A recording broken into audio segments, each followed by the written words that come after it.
सतगुरु तेरा ही आसरा, धन धन सतगुरु तेरा ही आसरा। गुरु से बढ़कर होत न कोई, गुरु बिन कहीं मिलती न डोई। गुरु ही मोक्ष का द्वार है, गुरु ही करता इस नर जीवन का उद्धार है। गुरु ही खेवनहार है और वही लंगाता जीवन नैया पार है। प्यारे सतगुरु जी की प्यारी साध संगत जी, इस दुनिया में रिश्ते तो हर इंसान के अलग अलग किस्म के जीव प्राणी इंसानों के साथ जुड़े हुए हैं, लेकिन जो इस दुनिया से हमें जन्म मरण से बाहर निकाल सकता है, जो हमें दुख तकलीफ परेशानियों से बाहर निकाल सकता है, वह रिश्ता सिर्फ और सिर्फ गुरु और शिष्य का होता है। क्योंकि इस दुनिया में सभी बाकी रिश्ते जो बने हुए हैं वह मतलब प्रस्त होते हैं, किसी न किसी मतलब के कारण वह रिश्ते जुड़े होते हैं और वह रिश्ते एक सीमा तक जुड़े होते हैं, उसके बाद खत्म हो जाते हैं। लेकिन गुरु से बढ़कर इस दुनिया में कोई रिश्ता नहीं होता।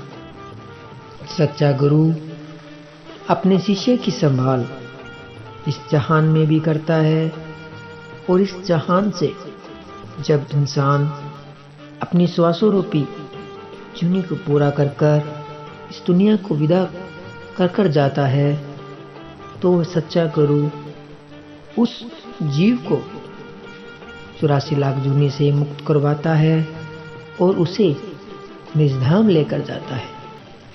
क्योंकि गुरु ही मोक्ष का द्वार है, गुरु ही करता इस नर जीवन का उद्धार है। इस दुनिया में दुख तकलीफ परेशानियां आती जाती रहती है। पूज्य गुरु जी फरमाते हैं कि अगर हम सेवा सिमरन परमार्थ करते रहते हैं तो उन परेशानियों का हमें पता ही नहीं चलता कब आई और कब चली गई। लेकिन अगर हम मन के अधीन होकर जो नाम शब्द पूज्य गुरु जी ने दिया है उसे रहकर हम कभी उसका जाप ही नहीं करते, 3 वचनों पर पक्के नहीं रहते और हमें सतगुरु के ऊपर दृढ़ विश्वास ही नहीं है, तो ये लाजमी संभव है कि हमारी जिंदगी में जो हमने कर्म किए हैं 84 लाख जूनियों में, वह कर्म हमें भुगतने पड़ेंगे। और अगर हम सेवा सिमरन करते रहेंगे तो उस कर्मों का दायरा बहुत जल्दी खत्म हो जाता है। पहाड़ जैसे कर्म आते हैं तो वह सतगुरु कंकर में बदल देता है और लगातार सिमरन करने से गुरु अपने शिष्य को कंकर की रड़क तक महसूस नहीं होने देते, क्योंकि उसे अपने शिष्य की लाज होती है। दुनियादारी तौर पर देखें तो माँ और बेटे का रिश्ता, माँ बाप और बेटे का रिश्ता सबसे पवित्र और सबसे गहरा संबंध माना जाता है। लेकिन गुरु और शिष्य का रिश्ता इससे कई गुना ज़्यादा गहरा होता है, क्योंकि गुरु को अपने शिष्य की इस जहान की भी फिक्र होती है और अगले जहान की फिक्र होती है।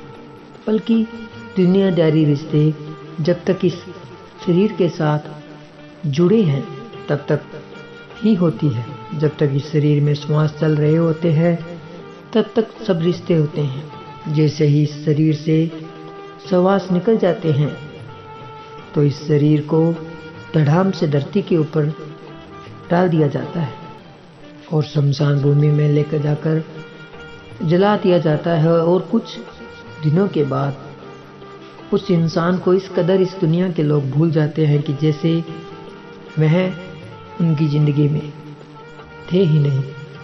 लेकिन गुरु शिष्य को जब तक इस जहान में है उसकी फिक्र रहती है, जब वह तकलीफ में आता है तो उसे महसूस होती है, और जब इस जहान से वह अपनी जूनी पूरी कर कर जाता है तो अगले जहान में भी गुरु उसे पाक साफ कर कर लेकर जाता है और उसे निज धाम सचखंड में लेकर जाता है। तो प्यारे सतगुरु जी की प्यारी साध संगत जी, गुरु से बढ़कर कोई नहीं हो सकता। और हमें तो ऐसे गुरु मिले हैं जिन्होंने थोड़ा मोटा सिमरन करने मात्र से ही हमारी बड़ी बड़ी परेशानियों को पल भर में दूर कर दिया। अगर हम लगातार सेवा सिमरन करते रहते हैं और पूज्य गुरु जी के ऊपर दृढ़ विश्वास रखते हैं तो हमारी परेशानियां कब आई और कब चली गई हमें खुद पता नहीं चलता। लेकिन अगर हमारी ज़िंदगी में परेशानियों का दौर चल रहा है, अगर हम परेशान हैं, तो लाजमी संभव है कि हम सिमरन नहीं करते, सेवा नहीं करते। ऐसा हो नहीं सकता कि लगातार हम सिमरन और सेवा करते हैं और हमें फिर भी परेशानियों का सामना करना पड़ रहा हो। हम सेवा सिमरन करते रहते हैं तो हमारी ज़िंदगी से परेशानियाँ आती रहती है, जाती रहती है, हमें पता भी नहीं चलता। अगर हम परेशान हैं तो आप सेवा और सिमरन कीजिए, पूज्य गुरु जी के आगे अरदास विनती के साथ सिमरन कीजिए कि हे मालिक, हमें यह परेशानी है, हमें यह तकलीफ़ है, मैं आपके नाम का सिमरन कर रहा हूँ, आप इस परेशानी से हमें मुक्ति दिलाएं। तो पूज्य गुरु जी के वचन है कि लगातार अगर हम इस तरह से एक एक घंटा सुबह और शाम 2 महीने ही लगातार करते हैं तो चाहे कैसी भी कोई परेशानी क्यों ना हो, आपकी ज़िंदगी से 1-2% नहीं 100% दूर हो जाएगी। और यह वचन आपने भी सत्संगों के माध्यम से पूज्य गुरु जी के मुखारबिंद से कई बार सुना होगा। तो प्यारे सतगुरु जी की प्यारी साध संगत जी, आप जी सेवा सिमरन दृढ़ विश्वास के साथ रूहानियत के मार्ग पर चलते रहिए। पूज्य गुरु जी के वचन है कि आपकी झोलियाँ खुशियों से लबालब भर जाएगी, आपके दामन छोटे पड़ जाएंगे, रहमतों की इतनी मूसलाधार बारिश होगी कि आप समझ में ही नहीं आएंगे कि ये क्या हो रहा है आपकी ज़िंदगी में। तो प्यारी सतगुरु जी की प्यारी साध संगत जी, ज़्यादा से ज़्यादा नाम वाले जीवों को पूज्य गुरु जी के साथ जोड़िए और जो जीव परेशान है, दुखी है, उनकी सहायता कीजिए, मानवता भलाई के कार्य कीजिए और ज़्यादा से ज़्यादा समय अच्छे नेक भलाई कार्यों में व्यतीत कीजिए। धन धन सतगुरु तेरा ही आसरा। प्यारे सतगुरु जी के प्यारे साथ संगत जी, आप जी को यह वीडियो कैसा लगा कमेंट करके जरूर बताएं। और अगर अभी तक आपने अनमोल वचन चैनल को सब्सक्राइब नहीं किया है तो चैनल को सब्सक्राइब जरूर करें और जुड़े रहे इसी तरह अनमोल वचन के साथ, क्योंकि हम आपको दिखाते हैं अच्छा और सच्चा। मिलते हैं जल्द ही एक नई वीडियो के साथ, तब तक के लिए धन्यवाद। धन धन सतगुरु तेरा ही आसरा, धन धन सतगुरु तेरा ही आसरा।